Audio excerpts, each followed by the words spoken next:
టోటల్గా 13 రాష్ట్రాల్లోని 46 అసెంబ్లీ స్థానాలు 2 రాష్ట్రాలకు జరిగిన ఎన్నికల్లో ఒకటి మహాయతి కూటమి మహారాష్ట్రలో ఘన విజయం సాధించింది, 2/3 మెజార్టీ సాధించింది. అదే సందర్భంలో ఇటు వచ్చేటప్పటికి జార్ఖండ్లో కాంగ్రెస్ నేతృత్వంలో ఐఎన్డీఏ కూటమి అంటే జేఎంఎం నేతృత్వం కాంగ్రెస్ కూటమి విజయం సాధించింది, అక్కడ దాదాపు 2/3 సాధించింది. అదే సందర్భంలో 46 అసెంబ్లీ స్థానాలకి 13 రాష్ట్రాల్లో ఉప ఎన్నికలు జరిగితే బెంగాల్ ఉప ఎన్నికలు 6 స్థానాల్ని టీఎంసీ గెలుచుకుంటే పంజాబ్లో 3 చోట్ల ఆప్ 1 స్థానంలో కాంగ్రెస్ గెలిచింది, ఉత్తరప్రదేశ్లో 7 చోట్ల బీజేపీ 2 స్థానాలు ఎస్పీ గెలిచినాయి, రాజస్థాన్లో 6 స్థానాలను 6 బీజేపీ గెలుచుకుంది,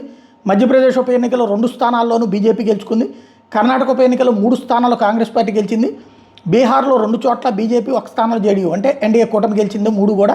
కేరళలో కాంగ్రెస్ పార్టీ 2 సిపిఎం 2 స్థానాల్లో గెలిచినాయి అంటే అక్కడ గట్టి పోటీ ఉన్నట్టు కమ్యూనిస్టులకి. అస్సాంలో బీజేపీ ఏజీపీ యూపీపీ అంటే ఈ 3 ఒకటే, ఎన్డీఏ కూటమి అక్కడ 3కి 3 గెలుచుకున్నటువంటి పరిస్థితి.